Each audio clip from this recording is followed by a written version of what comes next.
हरे कृष्णा। तो उपस्थित सभी भक्तों का बहुत बहुत स्वागत है आज के हमारे इस भगवत गीता के सत्र में, जिसमें हम अपने चित्त की शुद्धि करते हैं। और अब जो सेक्शन हमारा चल रहा है कर्म योग, तो कर्मों के द्वारा भी हम अपने हृदय को शुद्ध कर सकते हैं, जैसे कि हमने पिछले श्लोक में पढ़ा था। तो देखते हैं भगवान जो है हमारे आज के श्लोक में हमें क्या शिक्षा देते हैं। अर्जुन के माध्यम से हमको शिक्षा दी जा रही है। ठीक है, तो चलिए प्रार्थना के साथ शुरू करते हैं। ओम नमो भगवते वासुदेवाय। ओम नमो भगवते वासुदेवाय। ओम नमो भगवते वासुदेवाय। ओम अज्ञानतिमिरान्धस्य ज्ञानाञ्जनशलाकया चक्षुरुन्मीलितं येन तस्मै श्रीगुरवे नमः। नमः ओं विष्णुपादाय कृष्णपृष्ठाय भूतले श्रीमते भक्ति वेदांत स्वामिन इति नामिने। नमस्ते सारस्वते देवे गौरवाणी प्रचारिणे निर्विशेष शून्यवादी पाश्चात्य देश तारिणे। जय श्री कृष्ण चैतन्य प्रभु नित्यानंदा श्री अद्वैत गदाधरा श्रीवासादि गौर भक्त वृंदा। हरे कृष्णा कृष्णा कृष्णा हरे हरे, हरे रामा राम राम हरे हरे। जगत गुरु शिला प्रभुपाद की जय। भगवद्वाणी भगवद गीता जी की जय। गुरु महाराज की जय।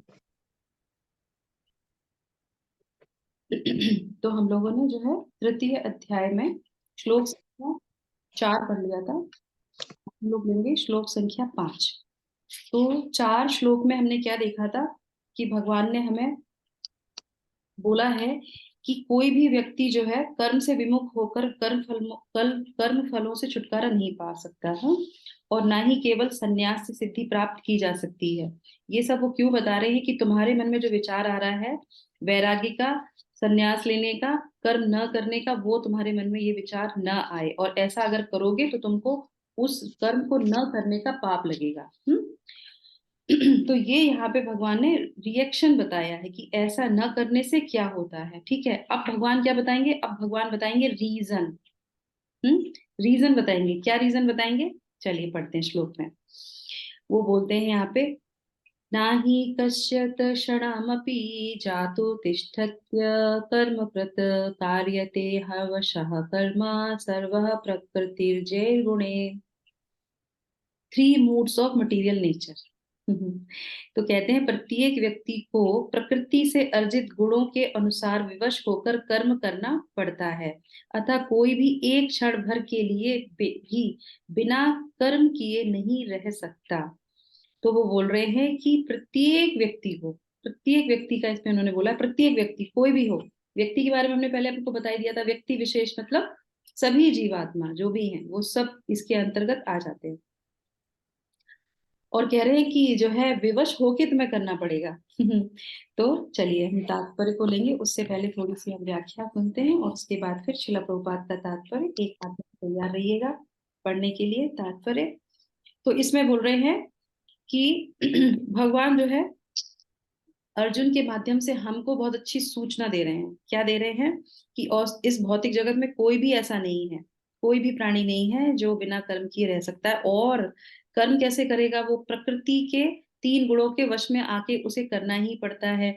और वो क्या होता है, एक भी क्षण बिना उसके कार्य के रह ही नहीं सकता है। और जैसे ही वो उस धरातल पे आता है वो उसके बंधन में बन जाता है। पर एक चीज यहाँ पे बहुत खास है, वो क्या है?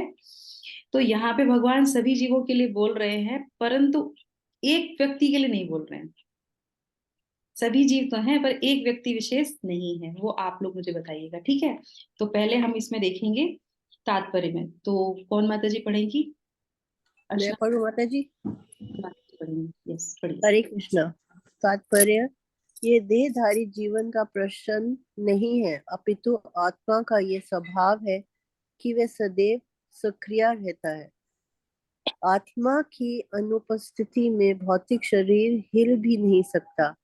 यह शरीर मात्र वाहन के समान है जो आत्मा द्वारा चलित होता है, क्योंकि आत्मा सदैव गतिशील सक्रिय रहता है और वह एक क्षण के लिए भी नहीं रुक सकता।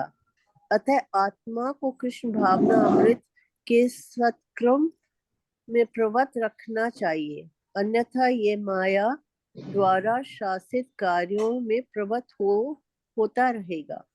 माया के संसर्ग में आकर आत्मा भौतिक गुण प्राप्त कर लेता है और आत्मा ऐसे आकर्षणों से शुद्ध करने के लिए यह आवश्यक है कि शास्त्रों द्वारा आदिष्ट कर्मों में इसे संलग्न रखा जाए। किंतु यदि आत्मा कृष्ण भावना अमृत के अपने स्वाभाविक कर्म में निरत रहता है तो वह जो भी करता है उसके लिए कल्याणप्रद होता है। श्रीमद् भागवतम 1.5.17 में पढ़ना है। इसकी पुष्टि की गई है। हरे कृष्णा। तो ये जो पुष्टि की गई इसको हम लास्ट में पढ़ेंगे, ठीक है। तो कल्याणप्रद रहता है, अपने स्वभाव कर्म में निरत रहता है, तो जो भी वह करता है उसके लिए कल्याणप्रद होता है। तो हमने कैसे पढ़ा था, वर्ण और आश्रम के अकॉर्डिंग अगर आप करोगे तो हो जाएगा। पर समस्या क्या हो जाती है कि हमें यही नहीं पता होता है कि वर्ण क्या है, आश्रम में है नहीं है, वर्ण में चल रहे हैं कि नहीं चल रहे। वर्ण पता है चार कौन कौन से हैं वर्ण? ब्राह्मण, क्षत्रिय, शूद्र और वैश्य। और जन्मों से शास्त्र में क्या बोला कि सब शूद्र ही हैं, क्योंकि कोई भी अपने वर्ण के हिसाब से कार्य नहीं करता और आश्रम में भी हिसाब नहीं करता। क्यों? क्योंकि स्थिति ऐसी है, कलयुग ऐसा है, संस्कार और हमारे जो है, हम लोग को शुरू से हम लोग अपने गुरु से शास्त्रों से नहीं जुड़ते हैं, तो ये हमारी प्रवृत्ति हो जाती है, ठीक है। तो यहाँ पे हम देखेंगे कि यहाँ पे भगवान क्या कह रहे हैं। तो भगवान ने जो है पहले भी बोला है कि ऐसा नहीं है। अब आप मुझे बताइए कि भगवान कह रहे हैं कि तीन गुणों में वो संलग्न रहता है और कार्य करता है। पर भगवान 7वें अध्याय के 14वें श्लोक में भगवान क्या बताते हैं, हम एक बार उसको पढ़ेंगे। और माता जी अपना निकाल सकती हैं चाहे तो, मैं स्क्रीन शेयर करती हूँ यहाँ पे, तो हम देखेंगे और उसको समझने का प्रयास करेंगे कि भगवान क्या बता रहे हैं यहाँ पे, ठीक है।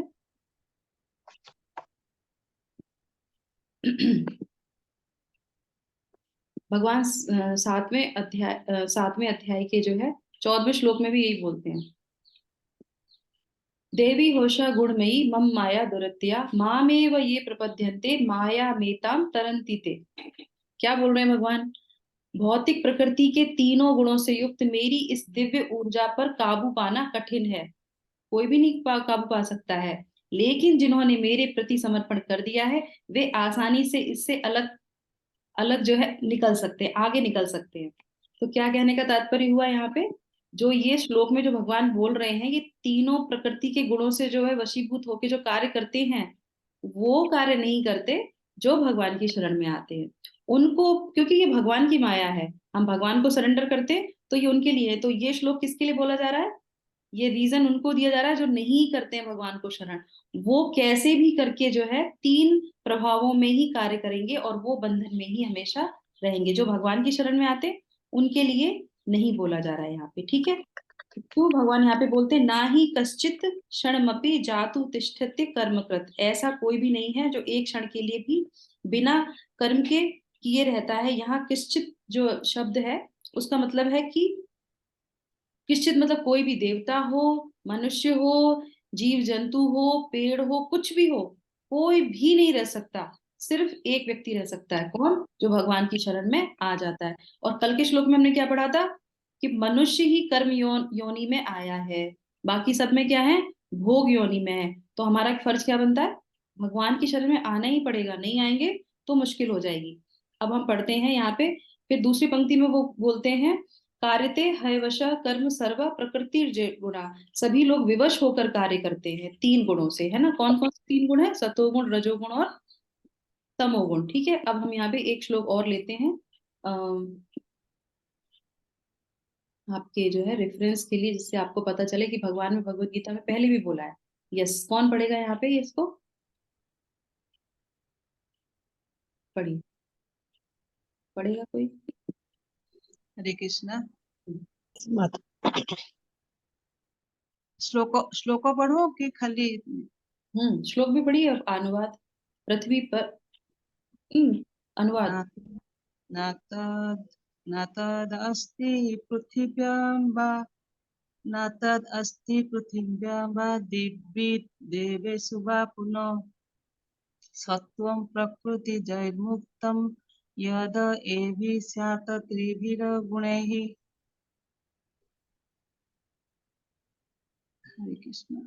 यहाँ ये उच्च ग्रह प्रणालियों में देवताओं के बीच ऐसा कोई अस्तित्व नहीं है। यहाँ मतलब इस ग्लोक में और उच्च ग्रह प्रणालियों में देवताओं के बीच ऐसा कोई भी अस्तित्व नहीं है जो भौतिक प्रकृति से पैदा हुए 3 गुणों से मुक्त हो जाए। ये कौन बता रहे हैं? ये भगवान भगवत गीता के 18वें अध्याय में भी बताते हैं। ठीक है, तो अब आ जाते हैं यहाँ पे कि ठीक है, और जो हाँ, उसके बाद आ जाते हैं कि उपाय क्या है। तो उपाय में भगवान क्या बता रहे हैं? उपाय में जो है यहाँ पे शिला प्रभुपाद ने हमको श्रीमद् भागवतम का एक श्लोक भी बताया है, और हमने कल भी इस पे बारे पे डिस्कस किया था कि हमें अपनी 4 प्रिस्क्राइब जो ड्यूटीज हैं उसको हमेशा करना चाहिए, तो ही हम उससे निकल सकते हैं। ठीक है, अब हम आ जाते हैं आज के जो शिला प्रभुपाद ने जो रीजन हमें दिया है यहाँ पे उस पे, तो हम उसको पढ़ेंगे। ये है श्रीमद् भागवतम के प्रथम स्कंद के 5वें अध्याय के 17वां श्लोका। त्यक्त्वा स्वधर्मं चरणाम्बुजं हरेर् भजन्नवबोध अंकितततो यदि यत्र वत्र ववधरां बभू दमनुष्य किं कोवर्त आपनो आपतो भजताम स्वधर्मतः। भगवान यहाँ पे क्या बता रहे हैं? भगवान यहाँ पे कहते हैं जिसने भगवान की भक्ति में संलग्न होने के लिए अपने भौतिक व्यवसायों को त्याग दिया है वह कभी कभी अपरिपक्व अवस्था में गिर जाता है। हो सकता है कि ऐसा हो कि वो गिर जाए, फिर भी उसके असफल होने का कोई खतरा नहीं है। दूसरी ओर एक गैर भक्त हालांकि पूरी तरीके से व्यवसायिक कर्तव्यों में लगा हुआ है और कुछ भी हासिल वो नहीं कर पाता। तो यहाँ पे कहने का मतलब क्या है? यहाँ पे शिला प्रभुपाद बता रहे हैं, ये कोड इसलिए उन्होंने किया है यहाँ पे कि आप चाहे कितने भी सांसारिक रूप से कितने भी जो है हष्ट पुष्ट हो जाइए, कितने भी जो है डेवलप हो जाइए, समाज में आपकी कितनी भी जो है जिसको बोलते हैं कि आपकी बहुत वैभव हो, यश हो, लोग आपकी तारीफ करें, पर अगर आपने भगवान श्री कृष्ण के चरणों में अपने आप को नहीं समर्पण किया तो आप जो है कुछ भी यहाँ से लेके नहीं जाएंगे। क्यों? क्योंकि मनुष्य का जन्म जो हुआ है वो सिर्फ और सिर्फ भगवान की भक्ति करने के लिए हुआ है। बाकी लोग भी जो है, जीव है जो भी है, वो सब जो है यही कार्य करते आ रहे हैं। जब हम ये सब पढ़ते हैं तो हमें ये चीज का अनुभूति, हम ये बार बार जो श्लोका आपको कोड करके देते हैं यहाँ पे, इसका मतलब क्या होता है बताइए? हम चाहें तो सीधे सीधे भी पढ़ सकते हैं। हम क्यों आपको कोट करके बताते हैं कि भगवान स्वयं खुद अपनी इस जो है भगवत गीता में जगह जगह पे ये इस चीज को कंफर्म करते हैं कि तुम मेरी शरण में आओगे, मेरे जो है भक्त बनोगे, तो तुम्हें अपने आप जो है मुक्ति मिल जाएगी, तुम्हें और चीज करने की जो है जरूरत नहीं होगी। और अगर तुम नहीं करोगे तो तुम क्या करोगे? तुम 3 गुणों में हमेशा बंधे रहोगे, और 3 गुणों में जो व्यक्ति बंधा रहता है उसको मुक्ति प्राप्त नहीं होती है। तो अगर हम कृष्णा कॉन्शियस में आ रहे हैं तो ये हमारे लिए फायदेमंद है या नुकसान है? हाँ, बाहर वालों को लगता होगा कि ये नुकसान में है, पर हम नुकसान में नहीं है, हम फायदे में ही चलते हैं, है ना। एक बार एक जो है व्यक्ति जो है शिला प्रभुपाद से पूछता है कि आप ये बताइए कि आप ये जो करते हैं कृष्ण भावनामृत, हरे कृष्णा करते हैं, कीर्तन करते हैं, मंदिर में जाना, प्रसाद खाना और कुछ भी नहीं करना, इतने नियम रूल फॉलो करते हैं, अगर आपको ये पता चल जाए, बाद में जाके पता चले कि भगवान तो है ही नहीं, फिर आप क्या करोगे? फिर तो आपको नुकसान हो गया ना। तो शिला प्रभुपाद कहते हैं कि हाँ बिल्कुल सही बात है, हम जो कार्य कर रहे हैं अगर हमें पता चले भगवान नहीं है तो हम फायदे में रहेंगे या नुकसान में रहेंगे वो तो बात की बात है। अगर जो लोग नहीं कर रहे हैं और उनको बाद में पता चला कि भगवान कृष्ण है, तो वो किस में रहेंगे? उनकी गति क्या होगी? क्योंकि उनके हाथ से तो सब कुछ निकल गया। हम तो फिर भी नियम फॉलो करते हुए जा रहे हैं, हम आनंद में हैं, क्योंकि जो भी कृष्ण भावनामृत में होता है वो आनंद में होता है, उसको बाहर की दुनिया में क्या चल रहा होता है उसे पता ही नहीं होता।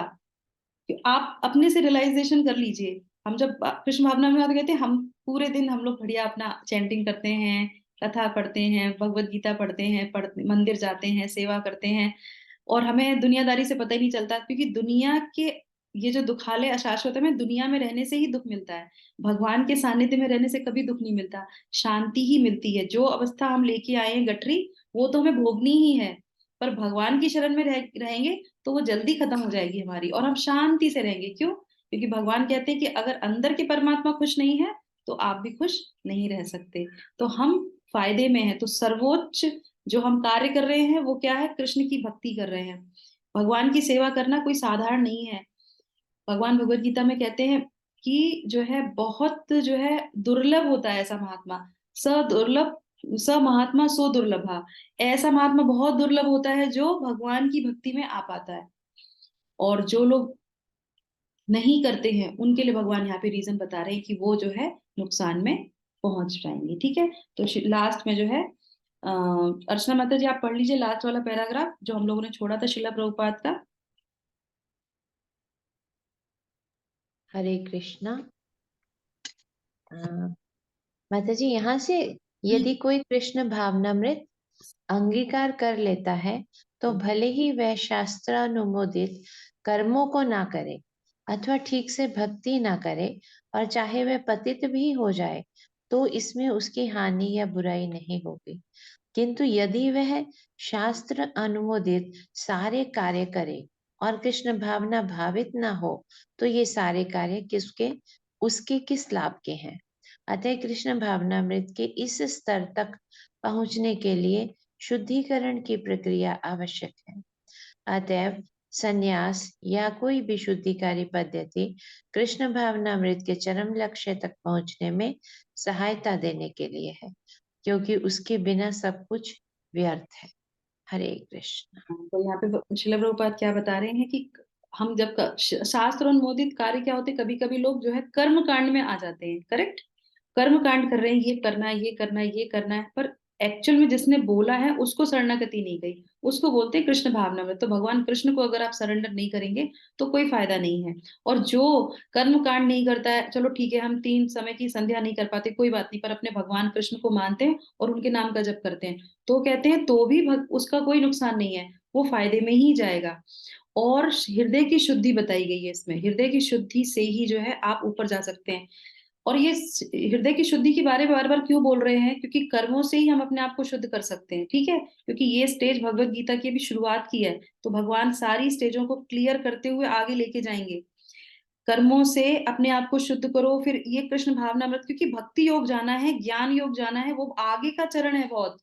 तो भगवान क्या कर रहे हैं, शुरू में ही आपको बता रहे हैं कि ये प्रोसेस है, इससे आगे बढ़ेंगे। तो ये अर्जुन को बताते हैं। और उसके बाद में क्या है कि जो है अर्जुन जब ये सब सुनते हैं ना, तो फिर वो कहते हैं कि पर मैंने तो बहुत से ऐसे साधुओं को देखा है जो आंख बंद करके जो है मेडिटेशन करते हैं, उनका क्या होता है? वो भी तो कर ही रहे होते ना, कर तो रहे हैं ना, उनके बारे में बताओ। तो फिर भगवान जो है अगले श्लोक में उनके बारे में बताएंगे अर्जुन को, क्योंकि भगवान अर्जुन को प्रश्न करने की आवश्यकता नहीं है ना। भगवान क्या है, भगवान समझ जाते हैं कि इनके मन में अभी क्या चल रहा है, उसके हिसाब से वो आंसर देते हैं। कभी कभी लोग कहते हैं कि माता जी कहाँ लिखा है कि अर्जुन ने प्रश्न पूछा? अरे अर्जुन को प्रश्न पूछने की जरूरत क्या है? यहाँ तो जो है परमात्मा स्वयं सामने खड़े होके देख रहे हैं कि तुम्हें क्या चाहिए, और वैसे ही वो जो है उनको श्लोक आगे देते जा रहे हैं। तो आगे के श्लोक में बताएंगे कि किस तरीके से जो है जो प्रिटेंडर होते हैं, जो दिखाते हैं, उनके बारे में अगले श्लोक में जो है अर्जुन को वो बताएंगे कि तुम्हारे मन में जो जिज्ञासा उठ रही है उसको हम हल करेंगे। ठीक है। तो इसी के साथ जो है हम आज के जो है सत्र को विराम करेंगे। जगत गुरु शिला प्रभुपाद की जय। भगवत वाणी भगवत गीता जी की जय। Hare Krishna Krishna Krishna Hare Hare. Hare Hare Hare Ram Ram Ram Hare Hare, Hare Hare Krishna Krishna Hare Krishna Krishna. Hare Hare, so much for Hare joining. Hare.